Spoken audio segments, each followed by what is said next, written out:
El día de hoy vamos a compartir diferentes temas relacionados con el derecho de familia.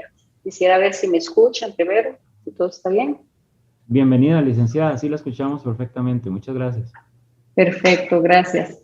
Bueno, mi nombre es Alexandra Barca Morales. Soy para servirles. Voy a tratar de evacuar todas las consultas que tengan el día de hoy. Sin embargo, si sucediera alguna situación, me pueden contactar vía telefónica posteriormente. Voy a compartir la presentación para iniciar la charla con el tema de matrimonios. ¿Ok? Bueno, el tema, perdón, era el de divorcio. Sin embargo, es importante indicarles que el derecho de familia es un mecanismo que nos prevé de las normas para ajustar las relaciones entre los miembros de la familia cuando existe una ruptura. Y esa ruptura se contempla dentro del tema de matrimonio, se tiene que es un vínculo entre dos personas y el divorcio viene a ser esa ruptura de ese vínculo matrimonial. La ley contempla las causales. Dentro de las causales que contempla la ley, tenemos que la mayoría son causales que se ven en la vía judicial. Entonces son asuntos donde hay contención en la pareja, donde ya son conflictos que hay que darle una solución. Entonces dentro de las causales tenemos que existen las causales sanción y las causales remedio. Tenemos que las causales sanción son aquellas en que han incurrido en alguna falta uno de los cónyuges, con un cónyuge que va a ser el culpable y este cónyuge entonces va a perder ciertos privilegios. Anteriormente, el Código de Familia contemplaba que la causal número 1, que era de adulterio, el cónyuge culpable perdía lo que eran los derechos de gananciales, pero eso ya no existe. Y ahora lo único que pierden son el derecho a pedir son los daños y perjuicios y en su caso lo de solicitar una pensión alimentaria a favor del cónyuge que fue culpable. Entonces, tenemos que el adulterio es la primera causal, pero no tenemos que entender el término de adulterio como un término cerrado a lo que se trata justamente al acto sexual, sino que el adulterio se engloba en muchísimas situaciones y esto es lo que se evacúa en juicio. ¿Por qué? Porque para mí un adulterio puede ser la simple conversación de mi esposo con otra persona, una tercera persona. Para otra persona eso es algo que podría hablarse y quedar una conversación y listo. Para otra persona, el hecho de que exista una cita o tan siquiera planes para ir a una cita, pues ya podría para ella ser o para él ser considerado como un adulterio. Entonces, esto es un tema que se va a tratar fuertemente en el juicio. ¿Por qué? Porque puede existir ese cobro de daños y perjuicios, porque puede existir esa situación de pérdida del derecho de pedir una pensión alimentaria. Por ejemplo, si mi pareja me interpone el proceso de divorcio por adulterio y alega que yo tengo una tercera persona, otra relación sentimental, y yo necesito o dependo económicamente de mi pareja, entonces eso me va a acarrear a mí una sanción que posiblemente no merezca porque no era una situación de adulterio como tal. Pero si él logra demostrar que él tuvo ese perjuicio, que él se sintió ofendido, que él se sintió traicionado y todo lo demás, pues podría llegar a decretarse así. Entonces tenemos que entender el término de adulterio como un término amplio. Lo que sucedía anteriormente cuando se perdía lo de la situación de gananciales era que se contrataban detectives privados o se contrataban hasta personas que fueran a tener cierto contacto con el otro cónyuge maliciosamente para hacer ver que existía una relación de por medio. Entonces, esa situación se eliminó, no hay pérdida de gananciales, pero sí existe la pérdida de otros derechos. Entonces, la otra causal sanción sería la tentativa de uno de los cónyuges contra la vida del otro cónyuge o de sus hijos. Y esta tentativa también no es solamente como un acto dirigido a terminar con la vida del cónyuge o de los hijos, no necesariamente así de fuerte, sino que puede ser todo aquel acto o omisión que realice el cónyuge y que ponga en peligro la vida de su otro cónyuge o de los menores. Por ejemplo, se podría dar la situación donde se va a una fiesta, anda la familia en un mismo vehículo. Por poner un ejemplo, el esposo se pasa de tragos, él insiste en manejar y realiza maniobras que ponen en peligro la vida de sus hijos y de su pareja. Entonces, esta situación es algo que no hay por qué tolerar y que podría generar una eventual demanda de divorcio. ¿Por qué? Porque ella se sintió en ese momento, o él se sintió en ese momento, que atentó contra su vida, contra la de sus hijos.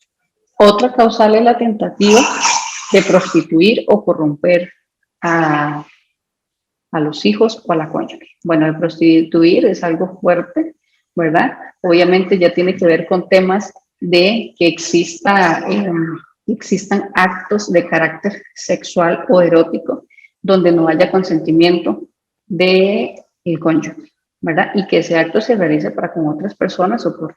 Pero el asunto de la corrupción con los menores, con lo de los hijos, puede ir más allá, puede ir en el asunto de que el padre sea permisivo en cuanto al uso de bebidas alcohólicas, que sea permisivo en cuanto al uso de drogas. Entonces, yo como madre no tengo por qué tolerar que dentro de mi hogar, de mi familia, ¿verdad?, mi esposa permita que mis hijos tengan el contacto con estas sustancias. Aparte que no es permitido por tratarse de personas menores, pues podría ser una causal de divorcio por corromperse a los menores. La otra causal es la de la sevicia. Y la sevicia tiene que ver con los asuntos de maltrato verbal.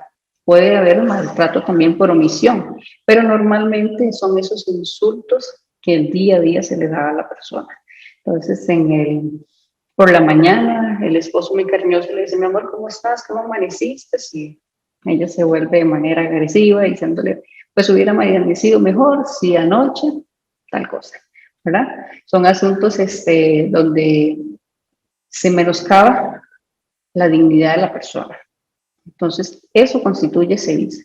Para que se constituya también como sevicia, tienen que ser situaciones que ocurran diariamente o por lo menos con alguna periodicidad, ¿verdad? Que sea algo constante. No es que eventualmente me levanté malas y no dije buenos días. Eso no constituiría sevicia, sino que sea algo que ofende a la persona. Y las otras causales, que son conocidas como causales remedios, son situaciones jurídicas donde existe el vínculo en matrimonio, pero hay que dar una solución a esto que está ocurriendo y disolver ese matrimonio, porque en realidad en la realidad no existe. Existe solamente porque así consta en el registro y porque en algún momento se firmó ese matrimonio. No existe en la realidad el matrimonio. Entonces los casos serían la separación judicial. Entonces la separación judicial es un trámite que se realiza ante el juez, se hace la solicitud y ese trámite necesita que concurra el plazo de 1 año para luego solicitar el divorcio. Y luego tenemos lo que es la ausencia del cónyuge.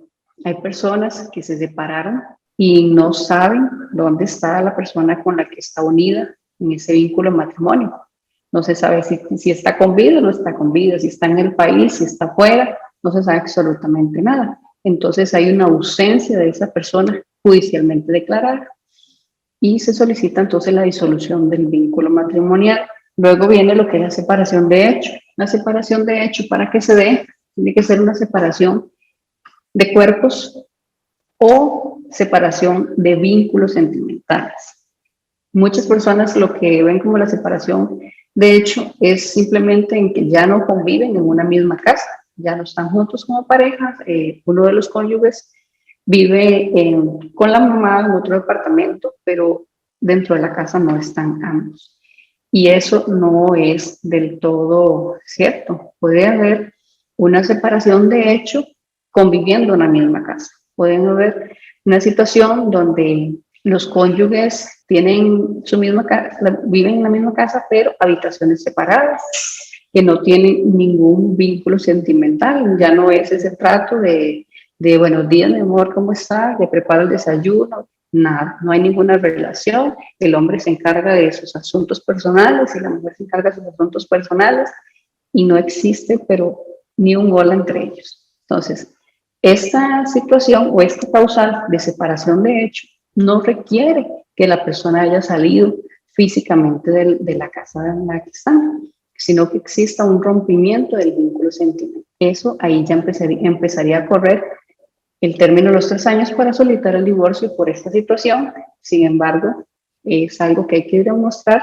ante el juez. Y la última, que sería por la situación de que sería en vía notarial, sería por mutuo acuerdo, entonces sería en escritura pública y se realiza en cualquier momento. Pero las causales que estamos viendo ahorita, las anteriores, son causales que debe recurrirse sí o sí a la vía judicial. Se necesita la intervención del juez y que el juez valore si se concurre en la causal que se está solicitando, porque ahorita no existe en la legislación más que el mutuo acuerdo, una causal en la que yo me quiero divorciar porque sí y que no esté sujeta a plazo. Sin embargo, la ley 98/23 incorporó una nueva causal y esta causal se llama incompatibilidad de caracteres. Entonces, yo podría divorciarme porque simplemente ya no hay química en la relación, podría divorciarme porque no se soportan, no se toleran, y esto, aunque no esté contemplado como una causal dentro del Código Familia, sí está contemplado en esta ley, entonces me faculta. Lo único es que esta ley establece un plazo de 6 meses. Entonces yo tuve que haber estado casada y haber intentado soportar al menos esos 6 meses, esas situaciones que ahorita no estoy en condiciones de tolerar. Pero creo que hubo ahí una situación en cuanto a la redacción de la ley, que la idea al inicio, cuando esto era un proyecto de ley, era que yo me pudiese divorciar, cualquier persona se pudiese divorciar cuando así quisiese, porque así como me casé, porque hubo voluntad de hacerlo, me pueda divorciar porque tengo la voluntad de estar ya libre de ese vínculo matrimonial. Entonces, ¿qué es lo importante en esta situación? Cuando se va a decretar un divorcio, es importante que usted pueda ir a la vía judicial y solicitar. Pero si es usted el que está siendo demandado por una de estas situaciones y la causal es una causal sanción, una causal donde usted puede verse perjudicado por pérdida de los derechos, como la solicitud de daños y perjuicios o la solicitud del régimen alimentario, usted puede irse a defender, usted puede ir a demostrar que lo que se está solicitando no es así. No ponerse a la situación de un divorcio, tal vez, ¿verdad? Porque si se quieren divorciar, que se divorcien, pero por lo menos que no sea por lo que se está alegando, si es que no es correcto, ¿verdad? Y que no vayas a perder alguno de esos derechos que contempla la ley.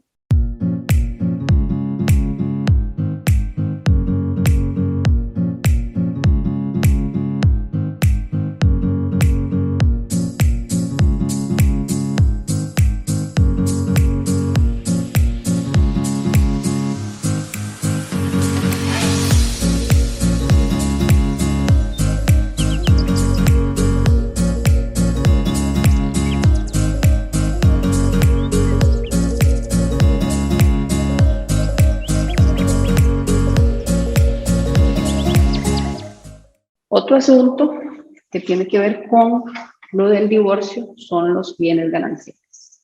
Entonces, todo divorcio que se decrete debe pronunciarse sobre 3 aspectos muy importantes y uno de ellos son los bienes gananciales. El otro sería los alimentos entre los cónyuges y el último, todo lo que tiene que ver con los menores de edad. Existen menores de edad entre la relación, por ejemplo, la guardacrianza, la educación, los alimentos para los menores y los regímenes. Entonces, los bienes gananciales vienen a ser ese bien que se ha adquirido por esfuerzo de ambos cónyuges y que se ha adquirido dentro de la relación, que se ha adquirido a título oneroso, o sea, que se ha invertido, se ha hecho un pago, una contraprestación para obtener ese bien.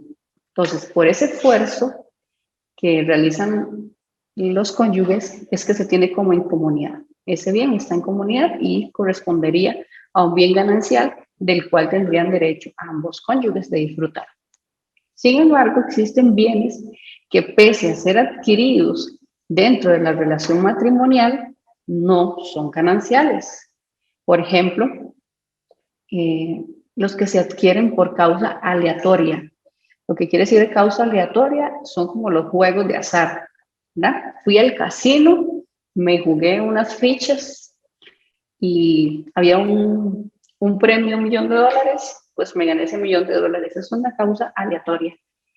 En los términos que lo contempla la ley, ese dinero no viene a ser un bien ganancial. Que jugué lotería, que jugué chances y el gordo navideño, todo el asunto, fin de año, mi vida cambió, dio un giro, no sé cuántos millones es que pegan en realidad, pero ese dinero entonces no vendría a ser un bien ganancial.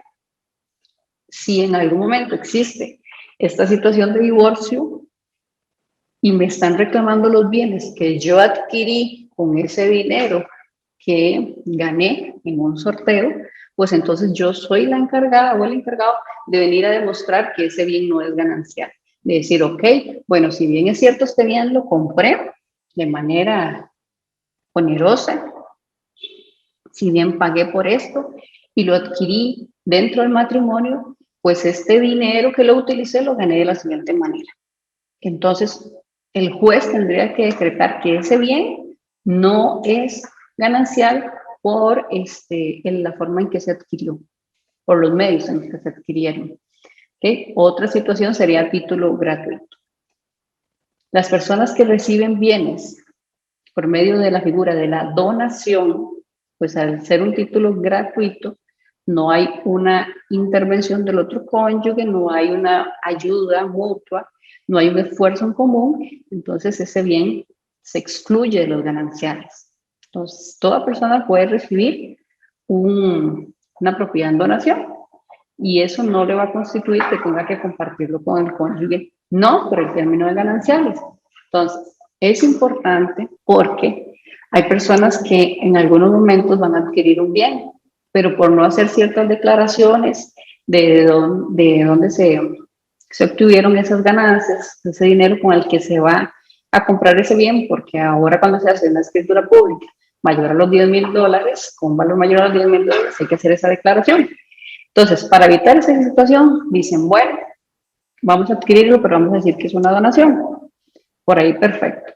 Pero puede estarse afectando los bienes patrimoniales de mi cónyuge, del otro cónyuge. Entonces, puede ser que la esposa no tenga la menor idea y diga, como lo adquiera por donación o compra, no me afecta, pero sí le va a afectar. Y entonces, cuando más adelante, si existiera una situación de divorcio, usted pretenda reclamar ese bien por indicar en la escritura pública que fue a título gratuito, pues no entraría como un ganancial y se estaría perdiendo esa parte proporcional del bien, que sería el 50%. Otra situación en que los bienes no serían gananciales son los comprados con valores propios de los cónyuges.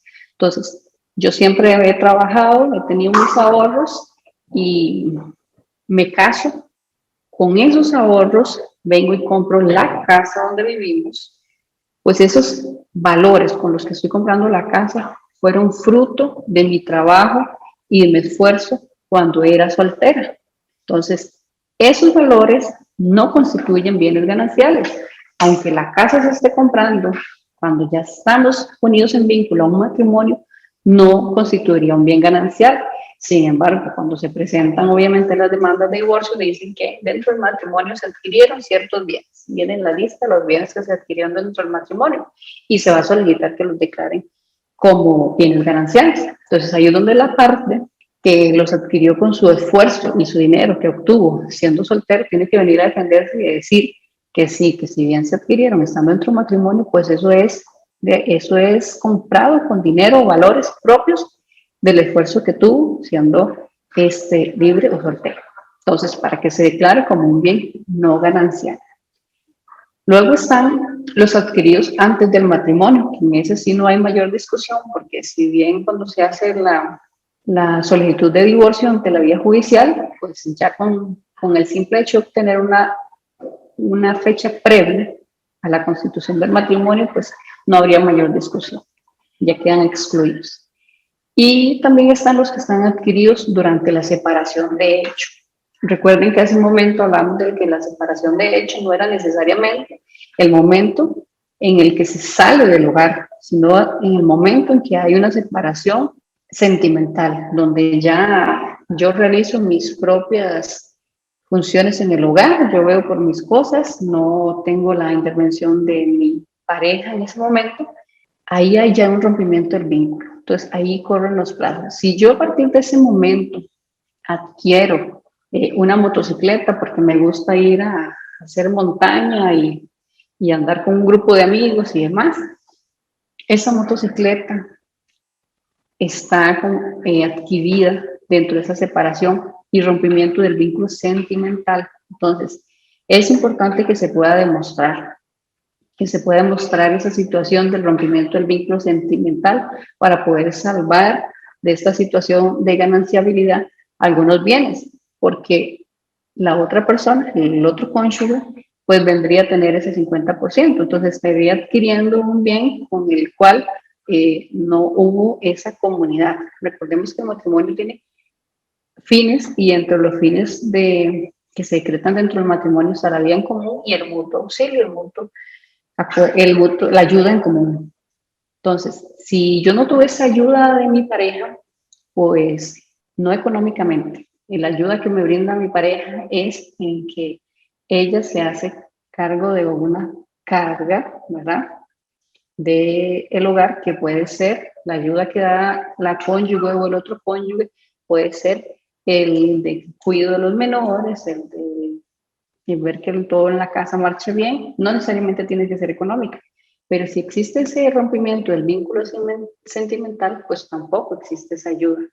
Entonces, es importante demostrarlo en la vía judicial. En la vía judicial, lo que usted no demuestre, pues aunque lo diga muy bonito y lo solicite muy bonito y no tenga prueba para demostrarlo, lastimosamente no se va a acretar así. Entonces, es necesario que en la vía judicial estemos preparados para todas estas situaciones. Primeramente, analizar bien la causal del divorcio, porque si divorciarse fuera sencillo, créame que no hubieran tantos casos en la vía judicial, pero no es sencillo. Entonces, hay que analizar bien la causal por la cual se está solicitando el divorcio y hay que analizar bien la situación de los gananciales, no solo el tiempo de adquirir, sino también los recursos con los que se adquirieron. Entonces, todos los otros bienes adquiridos dentro del matrimonio y con el esfuerzo de los cónyuges, entonces ya serían declarados como bienes gananciales. La otra situación de alimentos entre cónyuges es que el juez de familia tiene la facultad de pronunciarse sobre estos asuntos, aún cuando envía en otra vía, ¿verdad? El juez de infracción alimentaria tenga un proceso pendiente. Entonces, aún cuando exista ese proceso pendiente, el juez de familia puede pronunciarse. Entonces, él puede decir, si bien existe un proceso, se hace el pronunciamiento, que la cuota alimentaria va a ser de, y listo. Igual con los menores de edad, ya sea un divorcio en la vía judicial, el juez siempre, aunque ya exista otro pronunciamiento, él siempre va a indicar cuál padre va a tener la guarda, crianza y educación de los menores, cuál padre va a ser el obligado a brindar la cuota alimentaria y en qué términos se van a realizar las visitas. Dice, la sociedad o la figura de sociedad familiar exime que en un divorcio ciertas propiedades entren en el pleito o es mejor darla en herencia. ¿La figura de qué, perdón? ¿Sociedad qué? Sociedad familiar.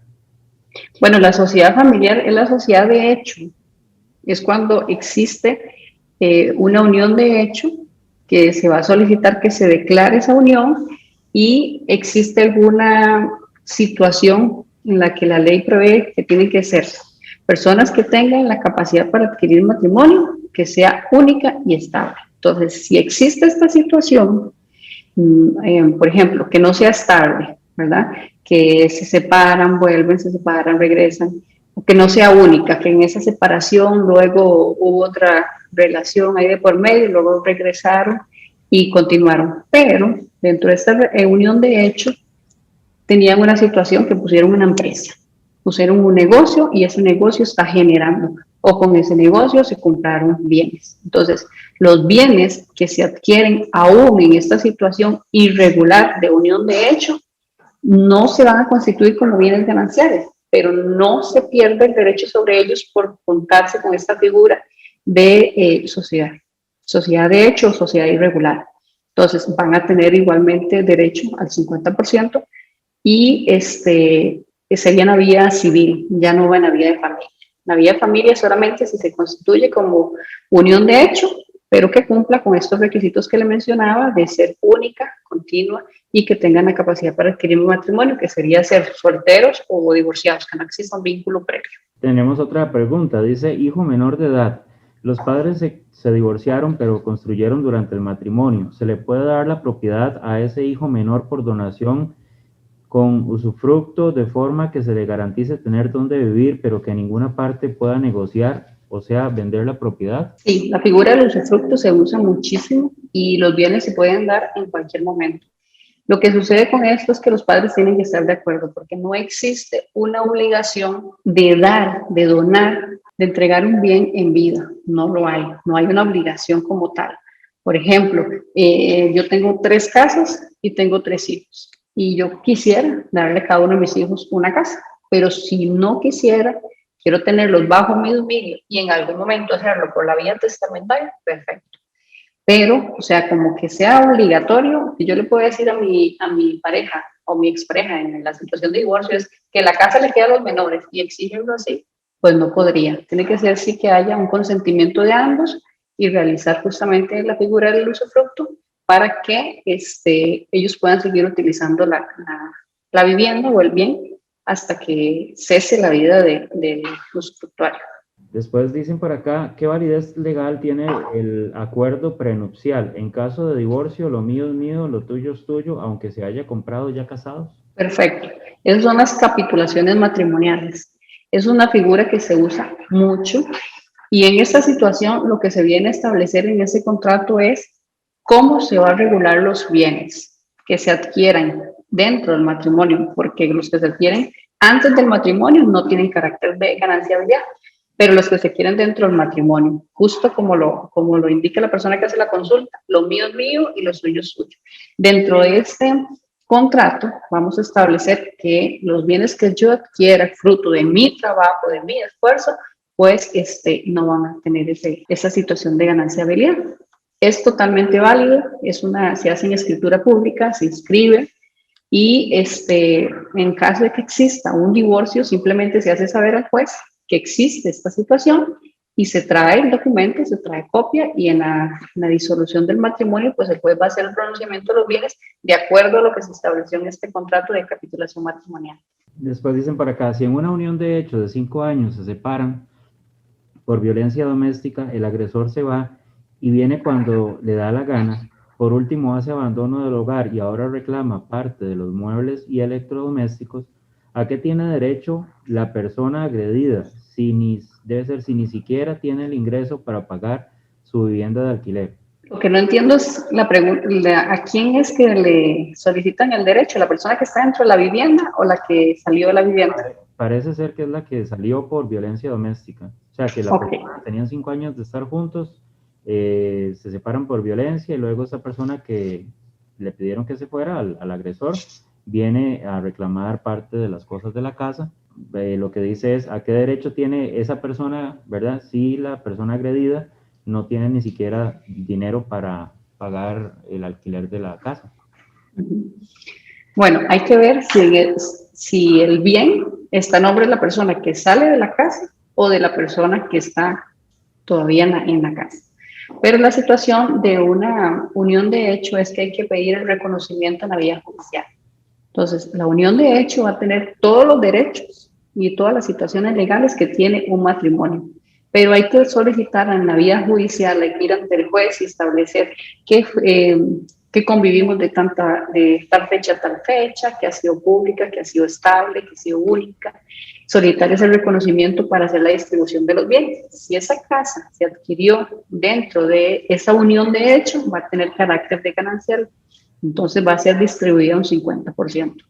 Va a haber también la situación de que como está una medida cautelar de violencia doméstica, el juez de familia puede hacer pronunciamiento sobre esa medida cautelar, puede levantarla o puede declarar el ingreso de la persona si se determina en el juicio que la violencia cesó o no existió. El juez de familia tiene la facultad de ver otras áreas y otros temas, pero entonces, que el asunto de que él está fuera de la vivienda y que no tenga para pagar un alquiler, pues es una situación lamentable, pero él necesita ir a la vía judicial para poder hacer valer sus derechos, porque si él solo por la situación de una medida cautelar queda fuera de la vivienda y no hace ese reclamo de sus derechos, con el reconocimiento de la unión de hecho y que se decrete ese bien como un bien ganancial y se haga el debido reparto, pues entonces no estaría ejecutando sus derechos y quedaría el asunto así como lo está viviendo ahorita. No, justamente cómo se hace la división de bienes en relaciones de hecho entre dos personas a la hora de separarse, pero también, digamos, cuánto tiempo después de la separación hay para hacer ese reclamo de la unión de hecho. Bueno, muy importante. La ley establece 2 años. Entonces, una vez ocurrida la separación, tienes 2 años la persona para ir a presentar el documento y solicitar el reconocimiento de la unión de hecho. Si pasa ese tiempo, ese plazo, los 2 años, pierde el derecho de que se le reconozca esa unión y que pueda existir una gananciabilidad. Aquí es importante que se presente la solicitud antes de los 2 años, no que exista la notificación o el traslado de la solicitud a la otra parte. Con el simple hecho de la presentación, ya se interrumpe ese plazo a los 2 años y se puede hacer la solicitud de reconocimiento. Se utilizan en una propiedad del cónyuge, en una separación, se pierden los derechos y cómo se demuestra. Perdón, la primera parte, por favor. Es que lo único que dice es, si esos valores se utilizan en una propiedad del cónyuge, en una separación se pierden los derechos y cómo se demuestra. Ok, lo que le entiendo es que con mis valores, siendo soltero, los utilizo ahora en una propiedad que tenía ya mi cónyuge. Sería así. Yo creo. Entonces, en este caso, yo lo que puedo reclamar son las mejoras. Si el bien en el que se invirtieron esos valores no es un bien ganancial, entonces no voy a tener derecho a ese bien en la totalidad, pero sí a pedir que se me reintegre el dinero que yo invertí en esa casa habitación, por ejemplo, que se construyó una segunda planta, se remodeló, se hizo varias habitaciones, cochera, cambió totalmente. Ese dinero no se pierde por el simple hecho de que la casa no sea ganancial, porque yo invertí ahí. Entonces, las mejoras que se realicen y que pueda demostrar, muy importante, la prueba es muy importante.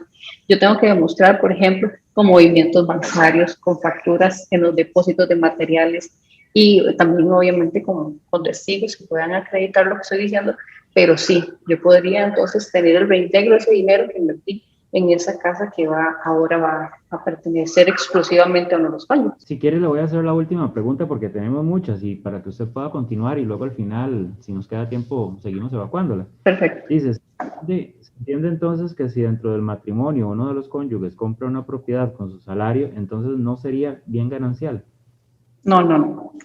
El salario es fruto de, si bien es el trabajo del cónyuge, pues ese cónyuge cuando llega a su casa, pues tiene la atención de su esposa y muchas de las relaciones matrimoniales, ya entre ellos tienen ese convenio de que yo salgo a trabajar y usted se queda en la casa, usted se encarga del hogar, usted me atiende o atiende a los niños, hombres o mujeres, independientemente.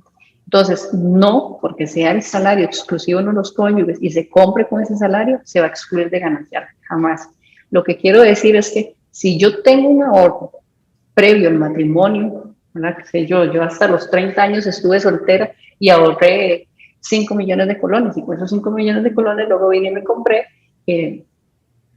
o hice el enganche o me compré un vehículo. Pues entonces yo demuestro en el momento en que se presenta el divorcio que ese enganche o esa parte proporcional que se pagó de la casa o ese vehículo que se compró fue con dinero adquirido estando yo soltera.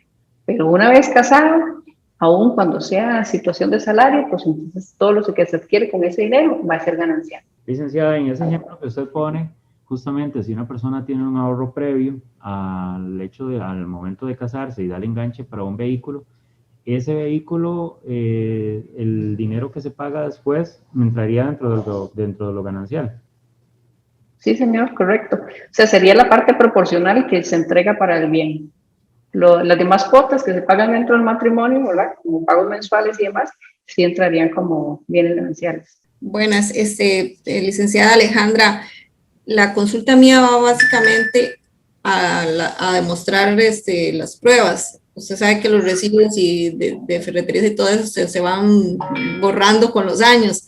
Entonces, si uno les toma fotos y las archiva en un lugar, ¿eso es válido como prueba o puede no aceptarse? Bueno, la prueba documental es válida, sea en medio electrónico o sea un medio físico. Entonces, como tal, sí sería válida. Ahora también lo que facilita muchísimo es que las facturas se están haciendo por medios digitales, o sea, las facturas ahora son electrónicas.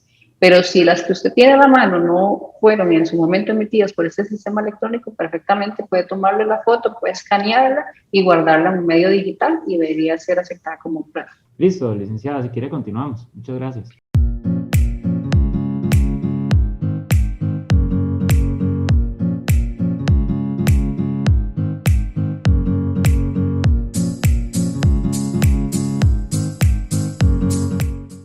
Vamos a seguir con lo que son las pensiones alimentarias.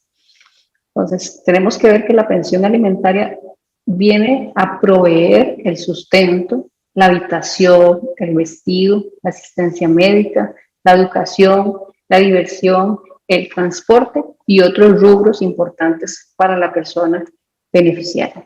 Y cuando se dice otros rubros es porque existen personas con discapacidades o situaciones especiales que requieren de un aporte diferente o especial.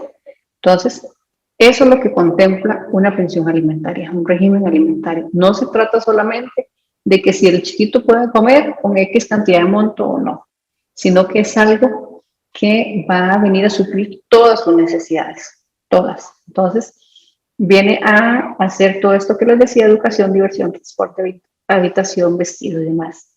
Pero para establecer ese monto de pensión alimentaria se van a considerar las necesidades del beneficiario. Se considera la edad, se considera el estudio, se considera si realiza otras actividades, se considera las necesidades especiales que tenga, se considera también la capacidad económica que tenga el obligado, porque de acuerdo a esa capacidad económica del obligado es que se le puede hacer una exigencia. Y lo otro es el nivel de vida acostumbrado. Hay muchísima controversia en este tema de los montos de pensiones alimentarias, porque se discute, de hecho discutimos acá entre colegas también, que como un niño de 1 año puede sobrevivir con 80.000 colones y otro niño de la misma edad sobrevive con 500.000 colones o más al mes. Entonces, esa situación se da justo por eso, porque lo que se ve es esa capacidad económica que tiene el obligado de aportarla y el nivel de vida que ha acostumbrado a los menores o a los beneficiarios en general. Entonces, si bien una persona de 1 año puede ser que no esté acostumbrada a muchas cosas por su temprana edad, pues sí, el núcleo familiar y todos los habitantes del lugar, entonces no podría haberse una discriminación. Si ellos tienen un nivel de vida elevado, pues la persona, aún con su corta edad de 1 añito, pues tendría el derecho a tener ese mismo nivel de vida. Entonces, estos son los aspectos que se van a considerar para tomar en cuenta cuál es el monto que se va a otorgar a la persona beneficiaria. Lo otro importante en cuanto a alimentos es que la pensión alimentaria no es exclusiva del padre para con los hijos o la madre para con los hijos, sino que se ven en otros aspectos de la familia, se ven de los hijos a los padres. Esto es muy importante. Los padres adultos mayores, los padres con discapacidades pueden venir a solicitar un régimen de pensión alimentaria a sus hijos para que ellos vengan ahora a sufragar sus gastos y sus necesidades. Sucede muchísimo que los padres cuando ya están en su edad adulta, los hijos se desentienden. Y si son varios hijos, hay uno de los hijos que corre con todos los gastos y con toda la situación médica de los padres y los demás, felices y contentos. Entonces, ese hijo que ha sido responsable con su padre puede venir a interponer un proceso de pensión alimentaria a favor de los padres para con respecto a los otros hermanos y que se distribuya entonces entre todos ellos esa carga económica que está generando ahorita los padres. Si no hay una persona responsable, igual los padres podrían venir ellos mismos y solicitar este régimen a sus hijos. Otra de las situaciones es los entre hermanos. Si hay hermanos discapacitados, si hay hermanos con situaciones especiales, o los hermanos mayores deberían de sufragar los gastos de este hermano con esta situación. O igual si hay hermanos mayores de edad, hay hermanos menores de edad y los padres no están, porque quien tendría aquí la prioridad para ser el deudor alimentario serían los padres. Pero en caso de que los padres no estén y dentro de la familia lo que quedan son la línea de hermanos, los hermanos mayores y capaces deberían velar por los hermanos menores. Entonces, al ser una persona menor de edad, cualquier adulto podría ir a interponer un proceso de pensión alimentaria a favor de ese menor de edad. También se da la situación donde, como todos están casados y tienen su hogar y quedó el hermano menor ahí, o vive con los abuelos o vive con los tíos, pero entonces estas personas que tienen la guarda del menor pueden interponer el proceso de pensión alimentaria en contra de sus hermanos. Otra situación son los abuelos a los nietos y también los nietos a los abuelos. Pero esta lista que nos da el Código de Familia es una lista que va a tener preferencias, ¿verdad? Entonces, si los padres están presentes y tienen los medios porque no tienen ninguna discapacidad, ninguna situación médica que les impida trabajar o generar sus ingresos, entonces si ellos existen y están en esta condición de aportar el dinero para sus hijos, ellos son los que tienen la prioridad. Ellos van a ser preferentemente los encargados de prever las necesidades de los hijos. Pero hay situaciones donde los padres, por fallecimiento, otras situaciones no están presentes. Y la persona menor necesita de esa ayuda económica para sufragar sus gastos. Entonces aquí entrarían los abuelos y hasta los bisabuelos, siempre en grado preferente. Cuando existen varios procesos de pensión alimentaria con diferentes beneficiarios, pues se ve la preferencia entre ellos. Siempre el hijo va a tener preferencia respecto a los abuelos, respecto a los padres, respecto a los hermanos. Entonces hay que ver el grado de preferencia. Y asimismo los nietos y bisnietos con los abuelos y bisabuelos. Puede existir esa posibilidad de hacer la solicitud, siempre y cuando, como les decía, los padres no tengan esa posibilidad o no se encuentren. Hola, buenos días. Mi pregunta es la siguiente. En el caso de que, digamos, un padre de familia quiera solicitarle la pensión alimenticia a un hijo, pero digamos, este padre no tiene necesidad porque tiene ingresos económicos, qué sé yo, por parte de alquileres o otra forma de que adquiere bienes, igualmente puede solicitar la pensión alimenticia al hijo. Ahí me devolví un momentito la pantalla anterior porque dentro de los aspectos a considerar está la necesidad que tenga el beneficiario. Si bien la ley prevé esta situación de que el padre pueda solicitarle alimento a los hijos, pues también es necesario considerar esa necesidad que tenga el beneficiario y la capacidad económica que tenga el obligado. Ahora, dentro del listado que tenemos acá, pues también la preferencia, como decía, están los hijos. Si este padre solicita pensión alimentaria a su hijo, pero su hijo ya tiene un hijo, o sea, ya este señor es abuelo y el hijo tiene un proceso de pensión alimentaria o no necesariamente, ¿verdad?, interpuesto en la vía judicial, entonces aquí ya entregaría lo que es la preferencia. Entonces, él primeramente tendría la obligación de cubrir los gastos de su hijo menor antes de los gastos de su padre, y mucho menos en la situación, ¿verdad?, que se encuentra el padre, como describe, que tiene ingresos económicos. Entonces, aspectos a valorar muy importantes y que en el juicio y por medio de la prueba que se apuerte, habría que determinar que no existe una necesidad por parte de ese padre de solicitar la pensión alimentaria del hijo, porque no es antojadizamente y no es simplemente porque quiero pedir una pensión alimentaria, es que si necesariamente lo tengo que hacer, porque no tengo forma de cubrir mis necesidades o mis gastos. Pero si cuenta con los recursos, pues se podría hasta rechazar la solicitud. Ok, y otra pregunta, en el caso, digamos, que haya un divorcio y que tenga pensión alimenticia del esposo, en el caso de que el esposo muera, ahí muere la pensión alimenticia. Sí, la pensión alimentaria es personalísima. personalísima, entonces el único obligado a sufragar esa pensión alimentaria es el esposo. Entonces, sí, con la muerte del deudor se exime la pensión alimentaria. ¿Okay? Dentro de los temas de pensión alimentaria está la extinción de la obligación alimentaria con respecto a lo que preguntaba la doctora en este momento. Entonces, puede suceder una situación en la salud del deudor que le incapacite. Entonces va a tener una incapacidad económica o de salud que le impida realizar esos pagos. Entonces, esa incapacidad, por supuesto, que tendría que ser en realidad seria para poderse solicitar en la vía judicial la extinción de la obligación.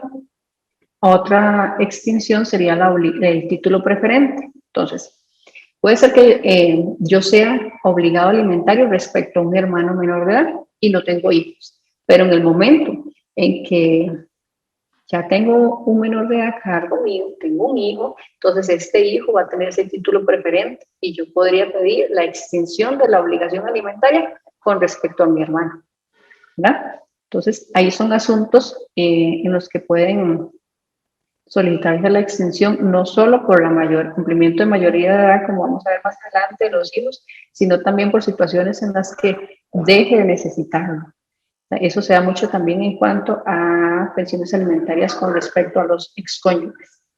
Entonces, un ejemplo que tenía por acá era el abuelo que tenía pensión alimentaria al nieto, pero posteriormente este nieto tiene un hijo. Entonces, este hijo va a tener título preferente. Otra de las situaciones dice que cuando quien los percibe los deja necesitar, lo que le decía normalmente con los excónyuges o con los hijos, puede ser que el hijo estudió, si es un profesional, antes de los 25 años ya está generando ingresos que le permiten a él hacerse cargo de sus gastos y sus necesidades, entonces deja necesitarlos y se puede pedir una extensión de esa obligación.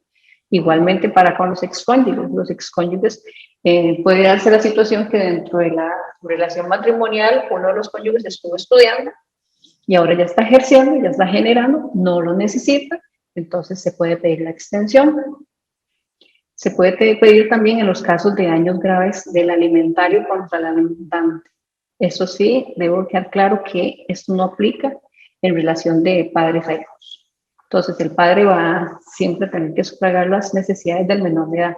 Pero en caso de que hayan daños graves o el hermano menor al hermano mayor, del abuelo al nieto, viceversa, o entre excónyuges, entonces, por esta situación, y repito, es necesario que se pueda demostrar ese daño grave y que fue provocado por la persona que es beneficiaria alimenticia, entonces se solicita la extinción. La causal ya la contempla la norma, entonces sería nada más situación de prueba. Otro asunto es el abandono voluntario del hogar o el adulterio voluntario malicioso. ¿Por qué? Porque como veíamos en las causales de divorcio, existen las causales sanción. Entonces, el abandono voluntario o el adulterio es una causal sanción. Entonces, pierde el derecho de pedir este cónyuge el derecho a la pensión alimentaria. Así lo necesita. Puede ser que siempre dependió económicamente del cónyuge, pero existió esta situación de adulterio o abandono malicioso, la ley lo contempla que pierde la posibilidad o el derecho a solicitar la pensión alimentaria. Otro asunto dice que cuando el alimentario alcanza la mayoría de edad, esto es con respecto a los hermanos menores y también aplicable a los hijos. La única variante que existe con los hermanos menores y con lo de los hijos es que en el caso de los hijos, el joven que cumple la mayoría de edad y sigue estudiando y tiene una carga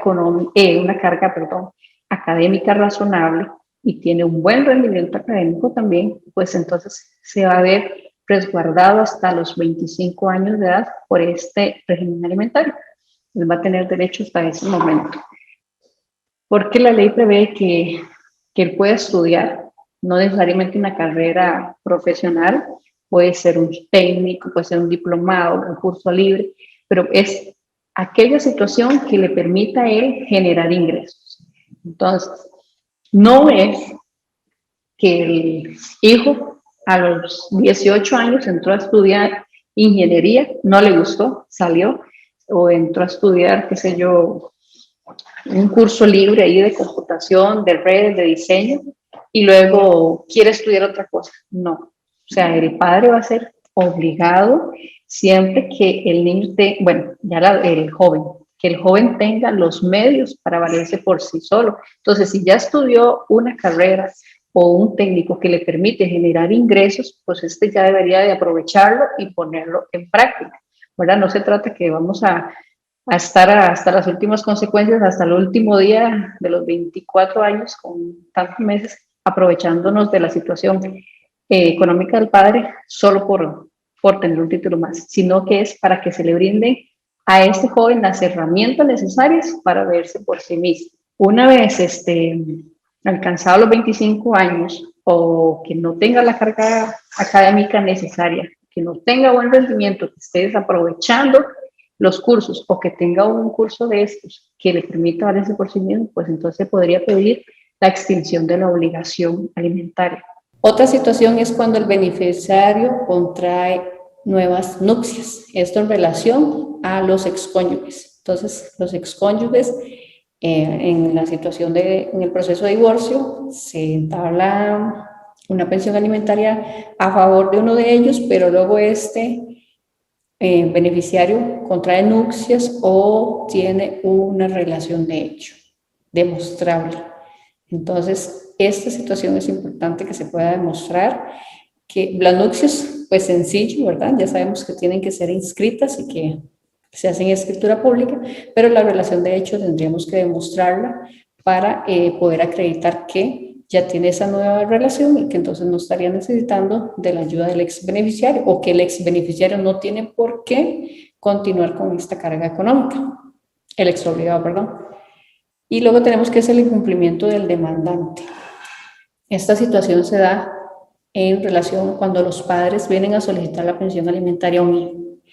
Si ese padre que está solicitando ahorita la pensión alimentaria no fue un padre responsable con el menor, no fue un padre que aportó para su desarrollo, para su crecimiento, simplemente que ahora se aparece y bueno, por situaciones de la vida, por condiciones de salud, por situación de vejez, necesita de su hijo, pues no va a poder exigirle legalmente al hijo una pensión alimentaria, porque él no fue responsable con el menor cuando el menor lo necesitó. Entonces, si el hijo quiere aportar, perfecto, pero no por una situación o un proceso de pensión alimentaria. Pregunta, en el caso de esto de las pensiones alimentarias, digamos, un excónyuge, por ejemplo, tiene el beneficio de pensión alimentaria, en este caso, digamos, por ejemplo, lo que hablaba el licenciado anterior, de que en caso de que lo acuse de ser un agresor, lo lleven a la vía penal y se demuestre que es simplemente una forma para echar, digamos, a la persona del hogar, en estos casos también se podría deshacer lo de esto de pensión alimentaria, o en el caso de que tenga esa persona también usufructo de un bien adquirido en donación. Bueno, en cuanto a la pensión alimentaria, sí se podría eliminar este beneficio en cuanto a que existe una causal que dice en caso de daños graves al alimentario, del alimentario contra el alimentante. Entonces, si esta persona por una denuncia falsa de violencia doméstica se le estableció en ese mismo proceso lo de la pensión alimentaria y en vía penal se demuestra que fue malicioso, entonces hay un daño grave para el obligado. Entonces se puede eliminar ese monto de pensión alimentaria perfectamente por esta causal que contempla la ley. Lo que me hablas del usufructo, no, porque el usufructo no tiene nada que ver con este asunto, o sea, no podríamos mezclarlo. El usufructo se dio en su momento, se puede dar eso sí por tiempo determinado o por que se extinga con la muerte, entonces no sé cuál sería la condición en ese momento, pero fue una voluntad de las partes. Entonces, si fue por tiempo, habría que esperar que cese por esa condición y si lo hizo con la causal de muerte, entonces ahí sí ya no habría cómo revertirlo, porque lo hizo obviamente con su consentimiento. Ok, y aunque haya ese tipo de daño, digamos, de denuncia calumniosa. sí, en realidad lo que él podría cobrar son daños y perjuicios por toda esta situación, y dentro de esos daños y perjuicios pues podrían contemplar el pago de un rubro económico que podría haberse resarcido también con la eliminación del usufructo. Y yo quiero preguntarle a la licenciada, en el caso de que un hombre se quede sin trabajo o no consiga trabajo, la ley puede obligar a los abuelos paternos a pagar la pensión alimentaria. No, recordemos que hay prioridades. En este lo obligado sería el padre. Lo que la ley contempla es que si un padre no tiene trabajo, no puede conseguir un trabajo, él puede venir a la vía judicial y hacer una solicitud de permiso para buscar un lugar donde se pueda él incorporar y tener esa remuneración económica. Ese permiso se hace por el término de un mes. Se puede prorrogar un mes más, pero no es un permiso abierto y que el padre en esta situación puede decir que no ha encontrado trabajo. O sea, lo siento, ¿verdad? Si no ha encontrado trabajo, la deuda por lo de la pensión alimentaria corre y se podría decretar el apremio corporal contra esta persona. Pero lo obligado preferente en esta situación, por tener las condiciones para hacerlo, es el padre.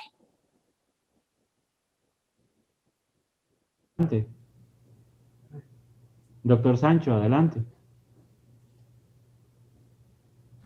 Bueno, licenciada, disculpe una pregunta. Bueno, mi hija y yo tengo una pensión a favor de mi hija, ella ya tiene 22 años, pero desde hace 3 años ella trabaja. Nosotros hablamos, ella me dijo, papá, no necesito la ayuda, y yo quedé en que, pues bien, eso era lo que acordábamos, pero no he hecho un trámite oficial ante el juzgado de familia. ¿Hay que hacerlo o puedo dejar pasar el tiempo? Ella no, o sea, no ha pasado nada, ya han pasado 2 años de eso y no ha pasado nada. Ya ella va a cumplir casi que los 25 años y yo no he hecho ningún trámite oficial. ¿Es sugerencia suya que lo haga o podemos dejar el tiempo así nomás? ¿O qué debo hacer? Esa era la consulta. Muchas gracias.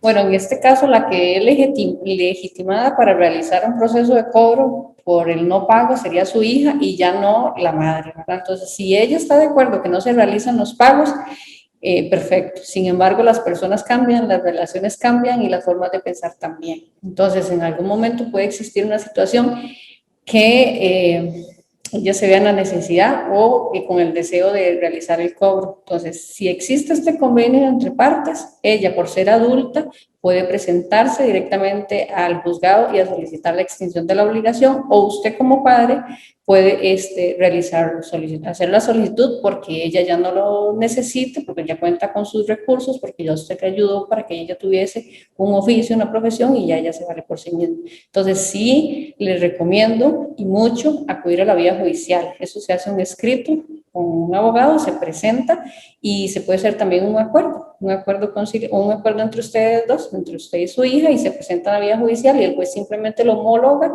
y ya haría la extinción de la obligación.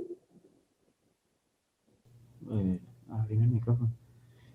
Tal vez para la doctora Alejandra Rodríguez, puso una consulta en el chat, pero no le entiendo muy bien. Dice la unión de hecho entre 2 personas trabajadoras de la caja estable de hace 8 años. La normativa que haya al respecto al matrimonio de funcionarios. No sé si ella quiere más bien decirnos a qué se refiere y activar el micrófono. Mientras tanto, licenciada, hay otra consulta que dice los fondos voluntarios de pensiones. ¿Son o no bienes gananciales aun cuando se hagan depósitos extraordinarios a dichos fondos? Los ahorros que se tienen en los bancos, en las situaciones estas de pensiones, perdón, que olvidé el nombre, son derechos económicos que son gananciales. Sí son gananciales porque el aporte se está realizando dentro de la unión de matrimonio. Igual si yo tengo un ahorro voluntario en cualquier banco o tengo cualquier otro título, ¿verdad? Un ahorro a plazos o cualquier otro título de estos que emite el sistema bancario, pues sí entran dentro del régimen de gananciales. De hecho, cuando se entabla el proceso de divorcio y se solicita los bienes gananciales, se pide que cualquier aporte que se tengan en los bancos, pues se incorpore.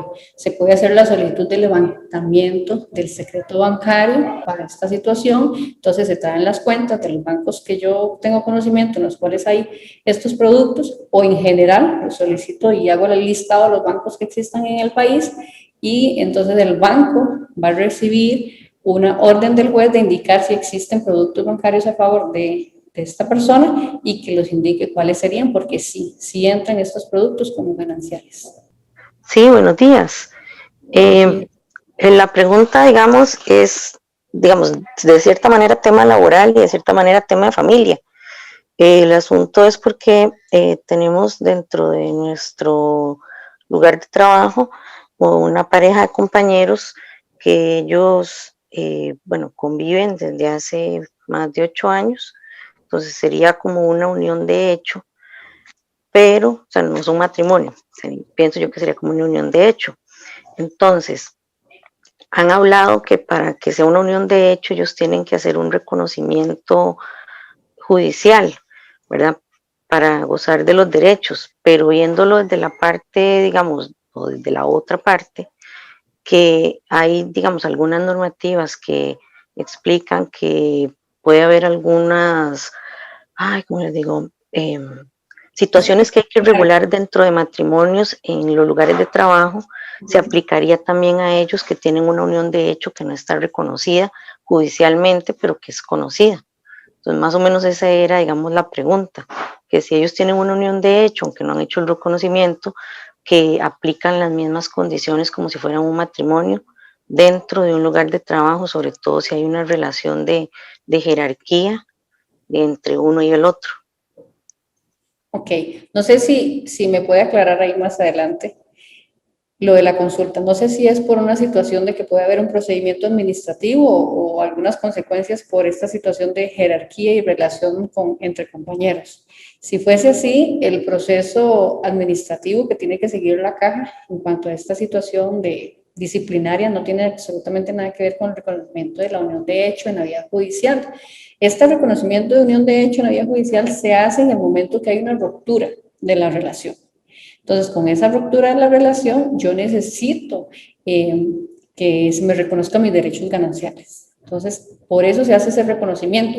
Perfectamente pueden convivir en unión de hecho el tiempo que deseen, ¿verdad? Sin hacer ese reconocimiento, porque justo la ruptura de esa relación es la que trae la necesidad de solicitar el reconocimiento en la vía judicial. Pero no le entiendo en realidad qué situación sería en la caja como para que tengan que realizar el reconocimiento. O sea, si son pareja y tienen tanto tiempo de convivir y lo saben en el espacio en el que trabajan, no sé exactamente a qué se refiere con esa situación, pero si fuera una prohibición y una situación disciplinaria, pues entonces es independiente que se haga el reconocimiento. Si en la vía judicial se hace el reconocimiento, pues ya sería prueba para el patrono, ¿verdad? Para establecer un proceso administrativo, si eso es la consulta. Sí, licenciada, precisamente. Es que hay, digamos, hay restricciones de este tipo de relaciones entre compañeros, sobre todo cuando hay un tema de, digamos, de jerarquía, digamos, que una persona es la jefa de la otra. Entonces, como vino el tema del reconocimiento, entonces me surgió la duda de si había que hacer esa comprobación, porque sí se están suscitando algunas situaciones que hay que abordar respecto al, digamos, a la poca, vamos, a la poca participación de la que es jefe como jefe en cuanto a la disciplina que tiene que guardar el que no es jefe, el que es subalterno. Entonces, que si había que hacer algún tipo de reconocimiento de ese tipo para poder, digamos, dar por acreditada la unión de hecho, pero sí, posiblemente haya que hacer alguna situación ahí de índole de investigación al menos. Entonces me entró la duda, pero sí, ya me quedó más claro, le agradezco. Bueno, con gusto. Listo, entonces tenemos que, esas son las formas en que se pueden extinguir la pensión alimentaria o la obligación alimentaria. Luego tenemos que la cuota alimentaria también puede ser suplida mediante bienes. ¿Qué es lo que sucede? Uno de los cónyuges tiene un bien que no es ganancial, obviamente, o no necesariamente cónyuge, sino que el padre de la menor tiene un bien. Entonces, se abre un proceso de pensión alimentaria, se le establece el monto X, y él puede venir, entonces, este obligado alimentario puede venir y decir, bueno, les ofrezco como pago por ese beneficio alimentario del menor o del cónyuge el bien que tengo ubicado en tal lugar y que cumple con tales condiciones. Entonces, si ese bien se genera ventajas para el beneficiario y la parte actora, porque recordemos que la parte actora puede ser la madre o el padre del menor. Entonces, la parte actora está conforme, entonces se puede recibir perfectamente ese bien como el pago por el beneficio alimentario. No sé si me explico, pero una casa que se dé para habitación del menor, y si eso sí, se haga la escritura y se indique que es del menor, ¿verdad? No solo de palabra, se puede tomar como el pago de la cuota alimentaria. Luego tenemos que la prestación de los alimentos puede modificarse en cualquier momento. Existe la vía incidental para realizar estas modificaciones a la cuota alimentaria y este cambio o este incidente está para realizar un rebajo o un aumento de la pensión alimentaria. Y lo que se va a analizar es que exista un cambio sustancial en las circunstancias, ya sea de la persona deudora o la persona beneficiaria.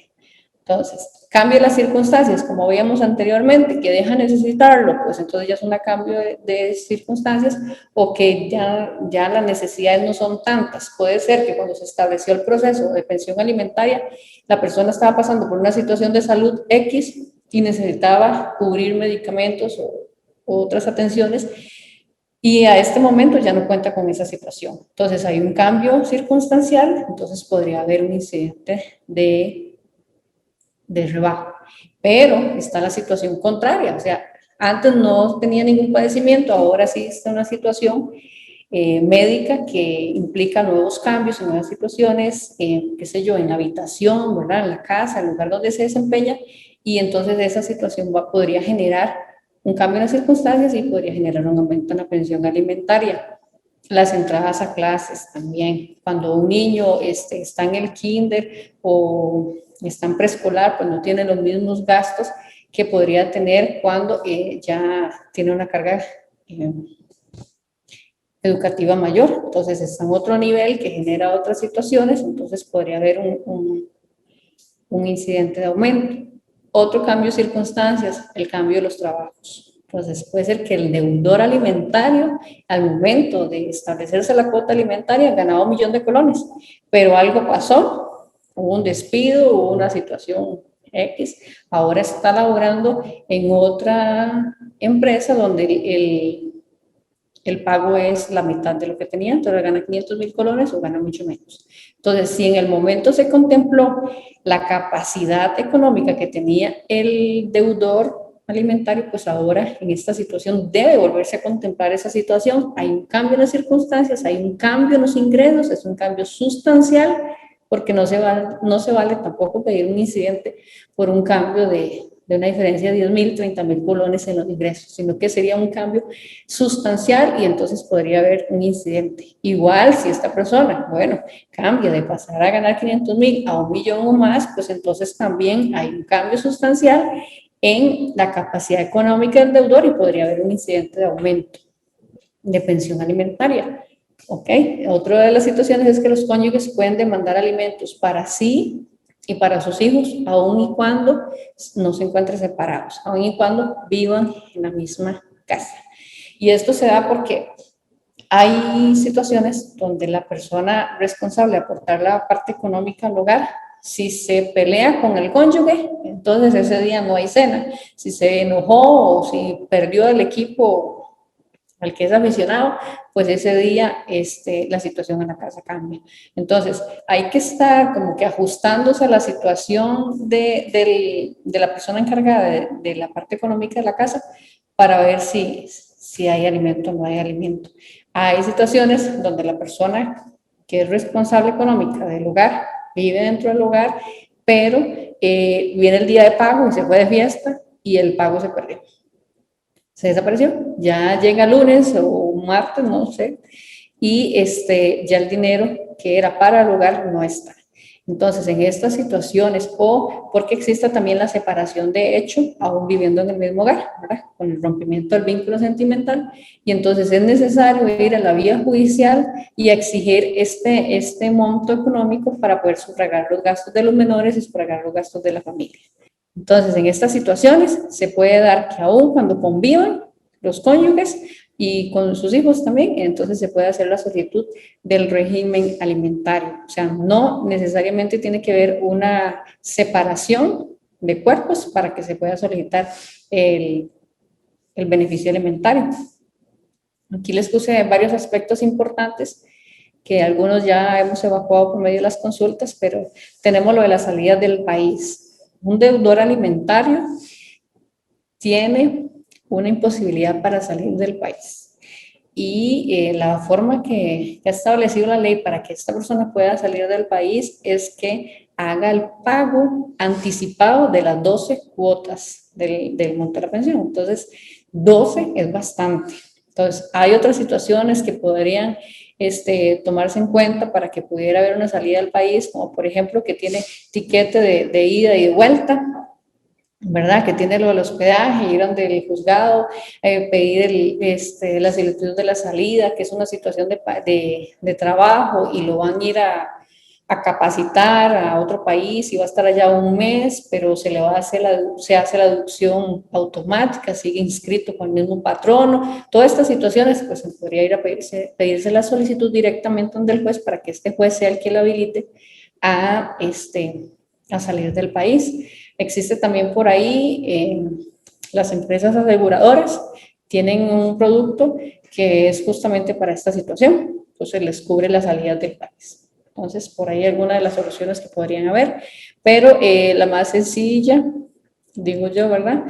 Para no hacer el pago adelantado de las 12 cuotas, ni tener que comprar un producto de seguros, sería acudir a la vía judicial, hacer un escrito y solicitarle al juez los permisos, eso sí, siempre y cuando sea una salida que tenga fecha de regreso, que tenga bien establecido por qué situación es que sale y dónde es que va a estar, ¿verdad? No puede ser una salida así como sin retorno, porque justo eso es lo que provee la ley para que la persona no pueda salir, sino que la persona beneficiaria esté cubierta.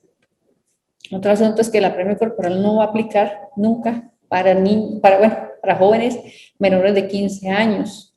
O sea, las personas menores de 15 años que tengan hijos y que tengan una situación de régimen alimentario, pues no van a ser aprendidos, no van a ser detenidos, así que entonces tampoco las personas mayores de 71 años. La ley lo contempló así y es un beneficio que tienen los mayores de 71 años. No comprendo muy bien por qué, pero así lo contempla la ley. Y tenemos que el apremio procede hasta por 6 mensualidades. Entonces, si mi deuda alimentaria es de 6 mensualidades, es de 8, de 9, de 10, no importa que sean de más, lo máximo va a ser 6 mensualidades. O sea, las 7 y las 8 se perdieron. Entonces va a ser un máximo de 6 mensualidades. Y el tiempo que va a estar el deudor alimentario con apremio va a ser 6 meses, no más. Ya después de los 6 meses, esta persona sale, queda en libertad y empieza a correr el mes. Entonces, si al mes siguiente otra vez entra como moroso, pues entonces tendría una situación de apremio. Ahí es importante que este deudor que tiene apremio se le limpia la deuda cuando sale. Entonces ya sale, ya esos 6 meses que debía los pagó con este apremio estando recluido. Pero si ese deudor tiene los ingresos suficientes y se realiza la detención y estuvo ahí los 6 meses y sale y sigue deudor, se le siguen sumando. O sea, la situación de apremio no va a condonar la deuda. ¿Por qué? Porque tiene los ingresos suficientes. Simplemente no ha hecho el pago porque no ha querido, porque simplemente estoy molesto con la mamá o el papá del menor, entonces no le quiero dar ni un 5 y porque yo pienso que la plata se la pasa por la garganta o porque la plata lo utiliza para otras situaciones, entonces simplemente no le voy a dar, aún teniendo ingresos, porque lo que se está protegiendo en esta situación es la persona que necesita de la protección alimentaria. Entonces, si tiene ingresos, si tiene bienes suficientes y lo hizo simplemente de manera maliciosa, entonces no se le va a condenar la deuda. Esto se puede convertir en un título ejecutivo y ir a cobrárselo. Con los bienes que tiene, que pague la deuda alimentaria. Luego, tenemos que hay una sanción hasta por 20 veces del monto de la pensión por distraer bienes. Entonces, yo sé que me van a venir a poner un proceso alimentario. Entonces, para demostrar que, o para que no se demuestre mi solvencia o mi capacidad económica, empiezo a trasladar los bienes a otras personas. Entonces, aquí hay una situación de que estoy distrayendo bienes. Entonces, si se le logra comprobar en la vía judicial o si usted tiene un proceso implantado con un deudor que está haciendo esta situación, entonces es necesario ir a la vía judicial y decirle al juez, bueno, un momentito, este señor está haciendo estos movimientos y está distrayendo estos bienes para que la cuota alimentaria no sea tan alta. Entonces, se le va a poner una sanción de hasta 20 veces el monto del salario. Entonces, si estaba el monto provisional, que normalmente suele ser alto, posterior se apela, entonces va a ser por ese monto. Entonces va a ser bastante la sanción. Luego, hay que ver si la persona que los está trasladando es que de verdad los esté distrayendo y no simplemente porque se le presentó una oportunidad de venta o algo y aún así él puede seguir sufragando el monto que se le estableció como pensión alimentaria o lo está vendiendo para mejorar o para hacer pago, para invertir. Que una cosa es que lo esté realizando para mejora personal, para hacer una inversión, y otra cosa que es para distraerlo, para evitar el pago alto del monto. Entonces, es una situación que habría que ir a la vía judicial. Hay contención, por supuesto, y que habría que demostrar muy bien. Luego tenemos que la orden o el permiso que da el juez de buscar empleo, que puede ser por un mes y prorrogable un mes más, y la solicitud que haga el deudor alimentario del pago en tractos va a suspender la captura. Entonces, la persona que se encuentra deudora del monto de la pensión alimentaria tiene estas dos vías. O es deudora porque no tiene empleo, entonces acudo a la vía judicial, le digo al juez, necesito que me dé el tiempo para buscar una colocación remunerada, o estoy atrasado en tantas cuotas, necesito hacer un arreglo, yo propongo, es necesario proponer. Cuando se hace este escrito, uno va ante el juez y le propone, y le dice, bueno, tengo la deuda de seis cuotas alimentarias, no las puedo pagar de una vez, entonces yo propongo que en cada futura mensualidad se me incorpore un 20% de las anteriores para ir haciendo el pago. Entonces, así lo va a ir haciendo por tractos. Entonces, estas dos situaciones de solicitud para búsqueda de empleo y pago en tractos va a suspender esa orden de captura. Si la persona ya estaba capturado, ya estaba detenido, entonces se va a suspender los efectos de esa resolución y va a quedar en libertad y ya va a poder ir a buscar trabajo o seguir haciendo los pagos en tractos como le indicó en el escrito. Entonces, hay personas que simplemente no realizan el pago porque se les olvidó, porque se les fue la fecha, porque no tienen la deducción automática. Entonces, cuando viene el momento de la aprehensión, hay que correr y ir a realizar el pago para que no hagan el traslado hasta la abuela y todo el asunto, evitarse muchas situaciones, pero sí habría que correr. Estas son las situaciones en las que podrían estar como deudores, pero que el juez contempla una solución para ellos.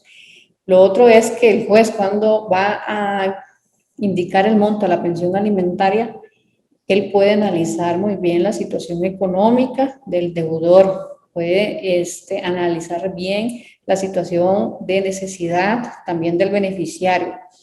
Entonces, si en el escrito, en la solicitud de pensión alimentaria se pidió 500,000 colones y el juez valora que ese monto es muy alto por la capacidad del deudor o por las necesidades del beneficiario, puede poner un monto menor. Pero si valora que el deudor alimentario tiene la capacidad de proveer mejores condiciones para el beneficiario, pues entonces también podría ser un monto mayor. Entonces el juez no está como limitado, como sí en otras situaciones, en otras áreas, del derecho donde lo que se solicita se otorga y el juez no se puede exceder a solicitar más. Si usted no pidió daños y perjuicios, el juez no puede otorgar, simplemente nos pidió. En esta situación, el juez sí puede exceder o disminuir la cuota de acuerdo a las condiciones reales de las personas.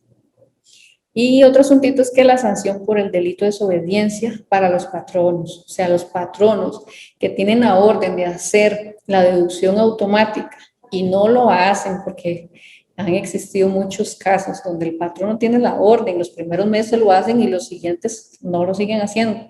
Entonces, ese patrono va a ser un responsable también por esa deuda económica solidariamente con la persona obligada. Va a ser un responsable solidario y también podría incurrir en una falta y se podría ir a la vía penal por no realizarse de reducción por el delito de desobediencia, porque es el juez el que le envía la orden de hacer esa reducción automática y por sobre cualquier otra deuda, la pensión alimentaria tiene prioridad. Entonces sería un delito de desobediencia por parte del patrono o el encargado de realizar las deducciones.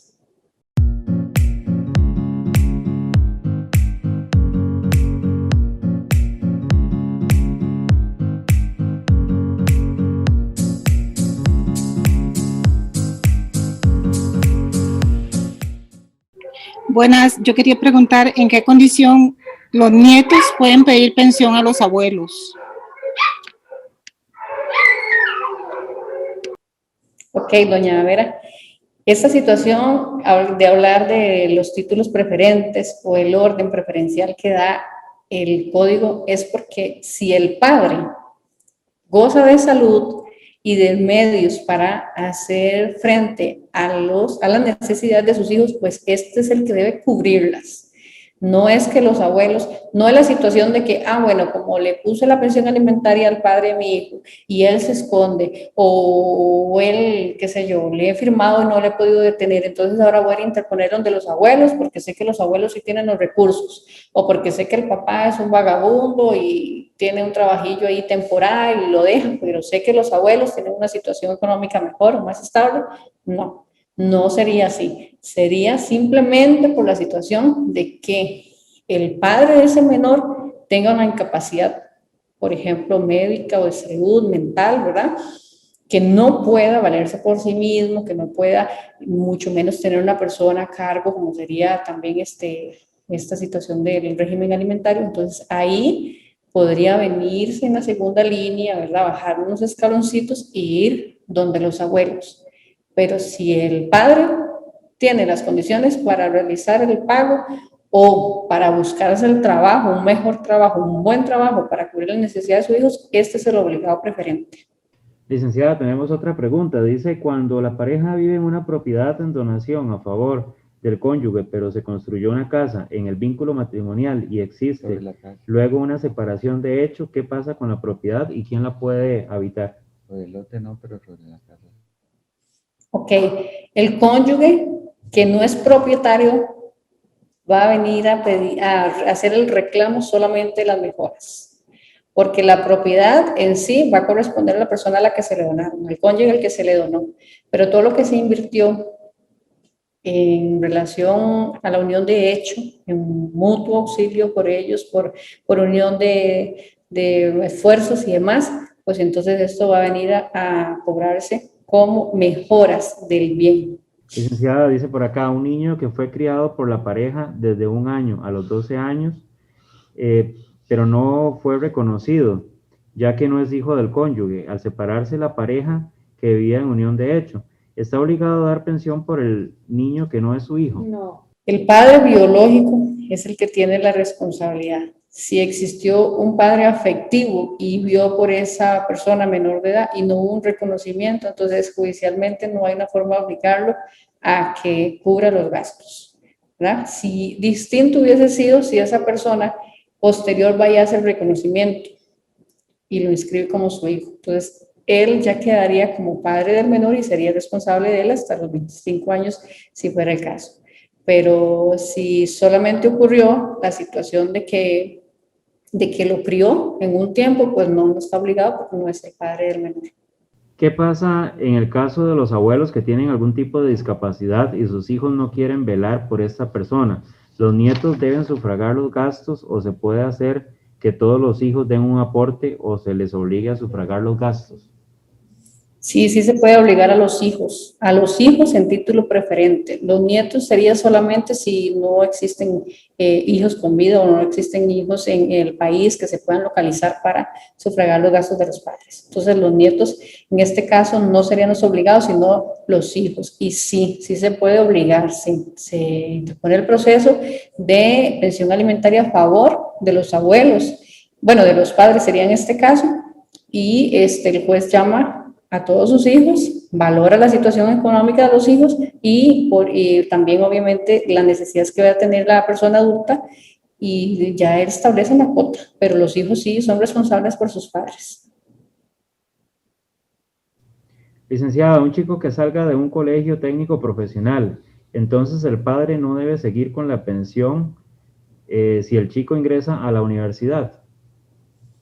No necesariamente, todo eso hay que valorarlo, porque sí se le proveyó a él de un medio para que pueda obtener un trabajo, pero si ese medio no ha sido suficiente para que él obtenga el trabajo, pues sí habría que seguir sufragando los gastos de la universidad. ¿Qué es lo que sucede en estas situaciones? Que hay hijos que no aprovechan los estudios o que simplemente quieren hacer una colección de títulos. Entonces, ahí se ve que hay un uso abusivo del derecho, ¿verdad? El menor se está aprovechando de la situación y no está viendo cómo, o no se está esforzando por generar ingresos para verse por sí mismo. Sabemos que hay muchísimos, aún profesionales o personas egresadas de colegios técnicos que saliendo del colegio o de la carrera, pues no encuentran colocación. Entonces, es hasta el momento que él ya pueda valerse por sí mismo, puede haber todas sus necesidades, o en el caso de que simplemente esté de forma maliciosa llevando cursos y cursos para posponer la pensión alimentaria. Pero si en realidad no ha logrado una colocación, entonces no podría por ese simple hecho eliminarse el régimen. Dicen por acá también, si el hijo ya trabaja antes de los 25 años y se deja de pagar pensión con acuerdo de ambos, ¿es necesario enterar al juez o solo se procede al no pago de pensión hasta que cumpla los 25? Esto ya lo había contestado, licenciada. Sí, ya habíamos hablado de eso. Sí. Después aquí hay otras que también ya se han ido contestando. Dice, ¿podría referirse al impedimento de salida si los hijos mayores de 18 años que hayan solicitado pensión alimenticia pueden interponerlo? Sí, la persona obligada alimentaria siempre va a tener ese impedimento. Lo que les indicaba anteriormente es que se puede hacer la solicitud ante el juez de la salida del país cuando esa salida del país sea por un tiempo corto, se tenga establecido fecha de salida, fecha de ingreso y que se tenga establecido el motivo por el que se va a hacer esa salida. ¿Okay? Muchas veces las personas obligadas alimentarias tienen impedimento de salir por cuestiones laborales. Hay una capacitación, hay una reunión, hay un contrato importante que hay que ir a ver y se ven limitadas por esta situación. Entonces, se puede acudir a la vía judicial y pedir la autorización al juez. Eso sí, no es que sea algo abierto y que cualquier persona que quiera salir del país o por vacaciones o porque de manera antojadiza lo puede hacer, sino que son situaciones que el juez va a valorar y que exista seguridad que esa persona va a regresar, porque no se va a dejar en indefensión, por decirlo así, a la persona beneficiaria del régimen por la salida del deudor. Dice también, ¿cuál es la obligación de los hijos mayores de 25 años que no tienen ingreso y aún viven en la casa de los padres? Sinvergüenzada. Bueno, la obligación que tienen es como cualquier otro adulto de ayudar a sufragar los gastos del hogar. Esto se sale ya lo de la materia de pensión alimentaria, pero es algo de convivencia. O sea, si mi hijo va a vivir en mi casa, pues yo, como jefa del hogar o el padre como jefe de hogar, pues establece las obligaciones y si no le gusta, simplemente que salga del hogar, ¿verdad? Los padres tampoco tienen la obligación de mantener a sus hijos también ahí viviendo bajo el mismo techo. Licenciada, ¿qué pasa en el caso de los hijos de padres con discapacidades que tienen una pequeña pensión, donde unos hijos colaboran y otros no? ¿Cómo se puede hacer para que todos aporten? Cuando se hace esa solicitud, el juez valora las condiciones de todos. Puede ser que hayan hijos que no tengan las condiciones para sufragar los gastos de los padres sin desatender otras obligaciones para con sus hijos. Entonces, es importante que sea proporcional, como la ley lo establece, de acuerdo a las condiciones o la capacidad económica del deudor. Entonces, el juez podría valorar que ciertos hijos no tienen la capacidad para, o que tienen una situación preferente, un deudor preferente, y que los que están en mejor libertad económica, pues lo aporten. Si ya el juez determinó que son todos los hijos y determinó el monto, pues la forma de hacerlo valer es mediante lo del apremio corporal o el título ejecutivo en la vía judicial. Licenciada, también están preguntándonos sobre el apoyo, digamos, para los afiliados que viven fuera del gran área metropolitana, pero ya aquí el licenciado Mena nos aclaró que los servicios de ustedes abarcan la totalidad del país. Después dice, ¿qué pasa con un obligado a pensión que queda sin empleo en un estado de crisis económica como la actual? ¿Está obligado a lo imposible? Eso lo abordamos en el supuesto de que se acercan al juez, deben de acercarse al juez, o sea, deben de presentar el escrito y solicitarle al juez ese plazo de un mes y prorrogable un mes más, ¿verdad? En ciertas situaciones, para que pueda buscar la ubicación remunerada. No es que esté obligado a lo imposible, pero él sí está obligado a sufragar los gastos de una persona que depende de él. Entonces, en esta situación, se protege a esa persona vulnerable, por lo cual se le da un tiempo prudencial para que busque empleo o para que realice ese pago o esas deudas en tractos. Pero sí va a seguir siendo responsable aún en situaciones de crisis.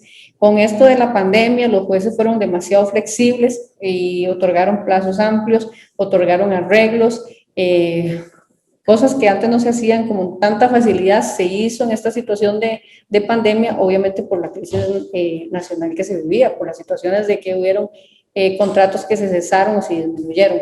Todo eso se valora, todo eso se contempla, solo es cuestión de aportar la prueba. Entonces, en cuanto al régimen de convivencia, es lo que conocen como el régimen de visitas. Este régimen de convivencia es el medio idóneo para el fortalecimiento del afecto y la relación entre las personas que unen un vínculo. Ese vínculo puede ser sanguíneo, pero puede ser afectivo y no se limita a la convivencia de padres e hijos, sino que es amplio. El vínculo afectivo puede ser en relación con sus abuelos, entonces sus abuelos también tienen la posibilidad de solicitar este régimen de convivencia para con sus nietos. Tiene que ver aún con los tíos, tiene que ver con los primos, tiene que ver con los hermanos que no son hermanos de un mismo matrimonio y que por situación de adultos, por problemas de adultos, no permiten que haya este fortalecimiento del afecto y de la relación entre estas personas. Entonces, todas estas situaciones se pueden resolver mediante un régimen de convivencia. Que mi esposa se quiere ir a otro lugar a vivir, me va a quedar difícil ver a mi hijo, ¿cómo hacemos? Todas esas situaciones se contemplan en el régimen de convivencia. Entonces, tenemos que este régimen de convivencia no solo se encuentra en la norma nacional, sino que tiene una norma supra.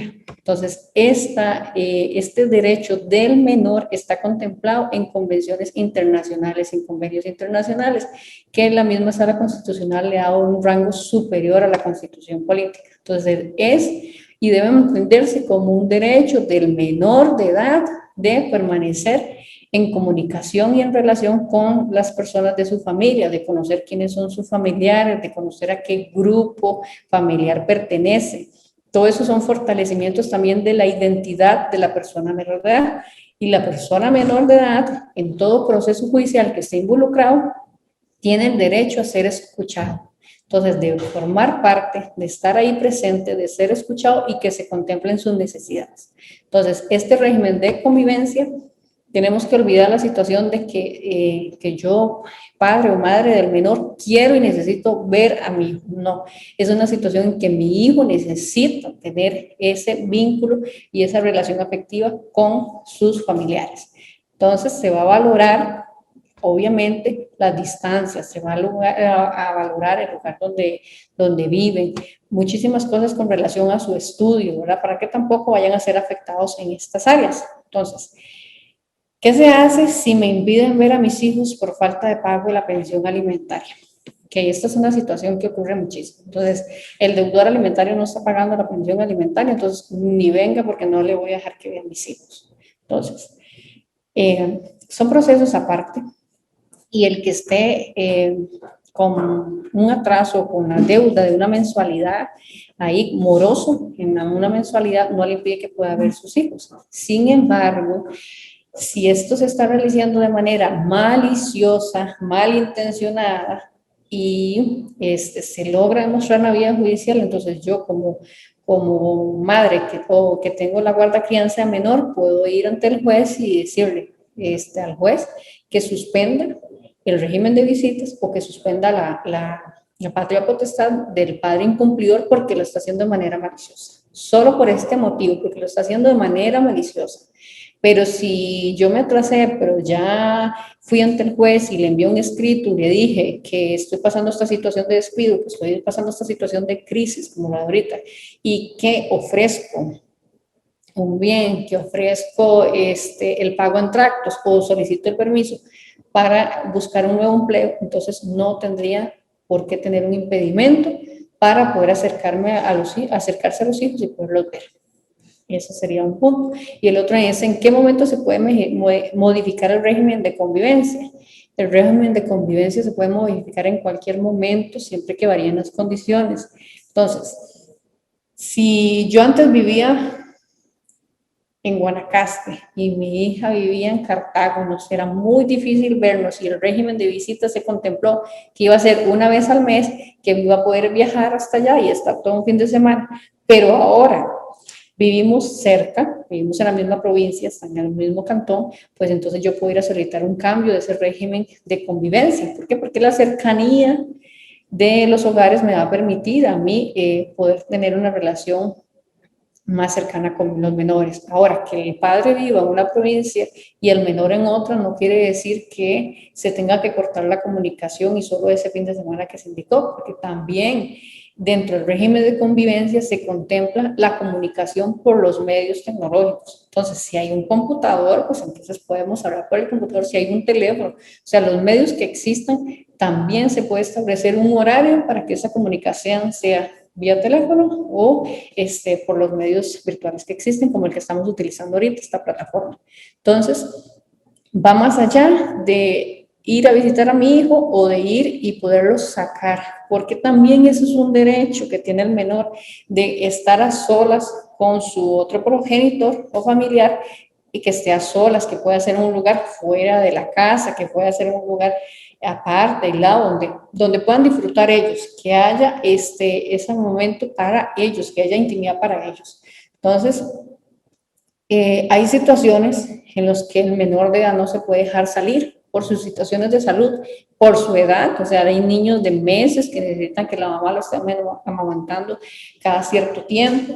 Entonces, en esas situaciones, obviamente, se contempla, todo se contempla para que las visitas sean en el hogar o situaciones donde ha mediado alguna situación de violencia puede ser dirigido para con la madre y nunca para con los hijos, entonces que sea una visita controlada.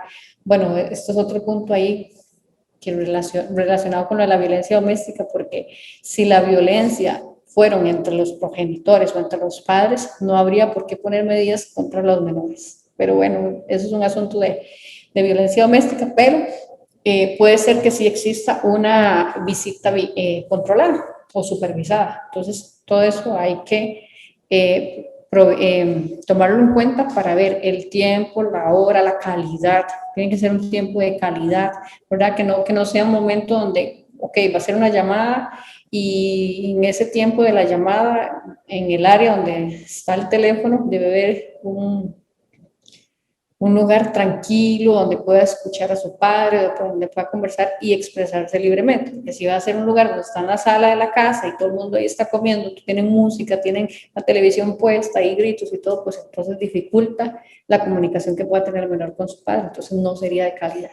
Todas estas situaciones es necesario contemplarlas, solicitarlas, no hay que ser como muy breve en la solicitud, sino que ir más allá. Hay padres de familia que en cuanto al régimen de convivencia establecen abierto. Entonces, no, que cuando él quiera, venga. Luego, uno de los cónyuges tiene una relación, ¿verdad? Otra relación, tiene a su pareja sentimental y esto trae una serie de conflictos en la relación, entonces ya no es abierto, ya no es cuando, ya es cuando a mí me dé la gana, ya es cuando si usted me llama yo le aviso si puedo o no puedo, o si viene con tal persona ni crea que le voy a dar a mi hijo y situaciones que pasan. Entonces, es importante establecer un régimen, no lo dejen abierto. No lo dejen abierto porque existe la posibilidad de que las circunstancias cambien y que luego pueda ser un problema. Entonces, mejor establecer los días y la hora. Ahora, ¿se puede tener la guardia, crianza y educación del menor compartida entre los padres? Sí. Hay situaciones donde el menor puede vivir la mitad del año, o sea, 6 meses con la madre y 6 meses con el padre, pero hay que tomar en cuenta el centro de educación y las personas con las que el menor se relaciona, porque no se puede afectar al menor de edad por decisiones de los padres o por intereses de los padres. Entonces, la persona menor de edad tiene que tener un círculo seguro.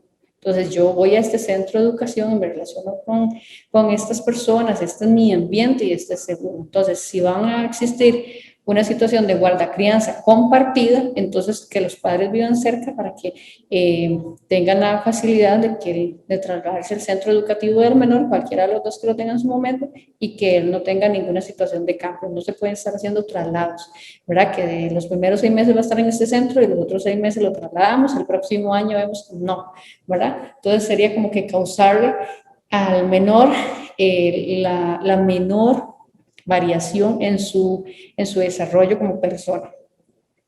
Otra es, ¿qué sucede si el progenitor no regresa al menor en las horas o en los días establecidos? Entonces, el régimen de convivencia bien establecido y bien elaborado va a indicar que lo puedo recoger a las 8 de la mañana y lo puedo traer hasta las 5 de la tarde, que la salida está los viernes y regresa domingo en la noche. Entonces, eso es importante cumplirlo, es importante. Si alguna de las personas obligadas a este régimen a llevar al niño con su madre, con su padre en tal día y a tal hora no lo hace, y no lo hace de manera antojadiza, no por una situación de emergencia, no porque se haya comunicado y dijo, hay un atraso, voy de camino, lo que fuese, se puede ver involucrado en una situación de incumplimiento de deberes. Está contemplado en el Código Penal. Entonces, ese incumplimiento de deberes para con las personas menores de edad ya sería una situación, digo yo, que un poco más difícil o complicada por ser materia penal, pero que también a veces se utiliza de manera antojadiza por la persona que está esperando al menor, y entonces si no me lo trae a la hora que es, entonces son situaciones que hay que evitar, que hay que tratar de evitar, no por las complicaciones que puedan tener los adultos, sino porque hay una persona menor de edad en el medio y que es la que es más afectada. Entre mejor se lleven los padres, aún cuando hay una separación, entonces menor afectación va a tener la persona menor de edad.